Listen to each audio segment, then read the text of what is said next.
അസ്സലാമു അലൈക്കും വറഹ്മത്തുള്ളാഹി വബറകാതുഹു.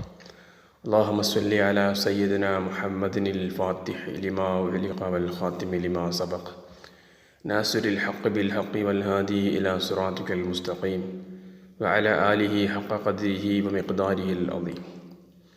ഇന്ന് വളരെ പ്രധാനപ്പെട്ട ഒരു വിഷയമാണ് ചർച്ച ചെയ്യുന്നത്.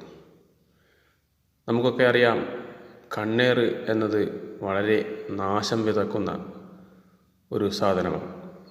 കണ്ണേർ സത്യമാണെന്നും അത് ഒട്ടകത്തെ ചട്ടിയിലും മനുഷ്യനെ ഖബറിലും എത്തിക്കുമെന്ന് പുണ്യ റസൂൽ സ്വല്ലല്ലാഹു അലൈഹി വസല്ലം തങ്ങൾ പറഞ്ഞിട്ടുണ്ട്.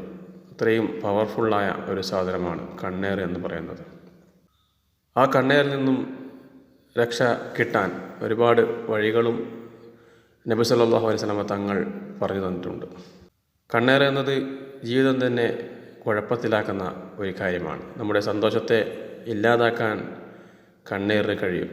കണ്ണീറിൻ്റെ മറ്റൊരു പ്രത്യേകത എന്ന് പറയുന്നത് പെട്ടെന്ന് തന്നെ അത് നമ്മുടെ ജീവിതത്തിൽ പ്രതിഫലിക്കും എന്നാണ്. സന്തോഷമായി നടന്നിരുന്ന നമുക്ക് കണ്ണീർ ബാധിച്ചാൽ പെട്ടെന്ന് തന്നെ അത് ജീവിതത്തിൽ കാണാൻ തുടങ്ങും. ഉടൻ തന്നെ ഫലം കാണിക്കാൻ തുടങ്ങും. അതാണ് കണ്ണീറിൻ്റെ ഒരു പ്രത്യേകത. ഇത്തരം ഒരു കണ്ണീറും നമ്മെ ബാധിക്കാതിരിക്കാൻ മഹാന്മാർ പഠിപ്പിച്ചു തന്ന പരിശുദ്ധ ഖുർആനിലെ വളരെ ശക്തിയുള്ള ഒരായത്ത് എന്ന് പറഞ്ഞു തരാം. ഈ ആയത്ത് ഒരാൾ സ്ഥിരമായി ഓതുകയാണെങ്കിൽ അയാൾക്ക് ഒരു കണ്ണീറും ബാധിക്കുകയില്ല.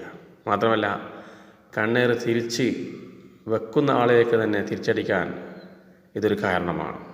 വളരെ പവർഫുള്ളുള്ള ഒരായത്താണ് പറയുന്നത്. നമുക്ക് ചിലർക്കൊക്കെ ചിലപ്പോൾ ഇത് കേട്ടിട്ടുണ്ടാകാം. നമുക്ക് പല സൂറത്തുകളും മറ്റും ഓതുന്നതാണ്. അതിൻ്റെ പുറമെ ഈ ഒരു ആയത്ത് ഇങ്ങനെ ഓതിക്കൊണ്ടിരിക്കുക. മിനിമം ഒരു 7 തവണയെങ്കിലും ഓതി മന്ത്രിക്കുക. പരിശുദ്ധ ഖുർആനിലെ സൂറത്തുൽ ഖലമിലെ 51-ാമത്തെ ആയത്ത്, അതായത് ബിസ്മില്ലാഹിർ റഹ്മാനിർ റഹീം വയഖാദുൽ ലദീന കഫറൂ ലയുസ്ലിഖൂനക ബിഅബ്സ്വാരിഹിം ലമ്മാ സമിഉ ദിക്റ വയഖൂലൂന ഇന്നഹു ലമജ്നൂൻ. ഈ ആയത്ത് നിരന്തരം ഓതിക്കൊണ്ടിരിക്കുക. സമയം കിട്ടുമ്പോഴൊക്കെ ഓതിക്കൊണ്ടിരിക്കുക. വാഹനത്തിൽ പോകുമ്പോൾ ഓതിക്കൊണ്ടിരിക്കുക. അങ്ങനെ ഓതിക്കൊണ്ടിരുന്നാൽ ഒരു കണ്ണീറും പിന്നെ അയാളെ ബാധിക്കുകയില്ല. മാത്രമല്ല, കണ്ണീർ തിരിച്ചടിക്കാനും ഇത് കാരണമാണ്. നേരത്തെ പറഞ്ഞതുപോലെ കഴിയുന്നവർ കുറഞ്ഞത് 7 തവണ രാവിലെയും വൈകുന്നേരം ഓതി മന്ത്രിക്കുക. ഇൻഷാ അല്ലാഹ്. അസ്സലാമു അലൈക്കും വറഹ്മത്തുള്ളാഹി.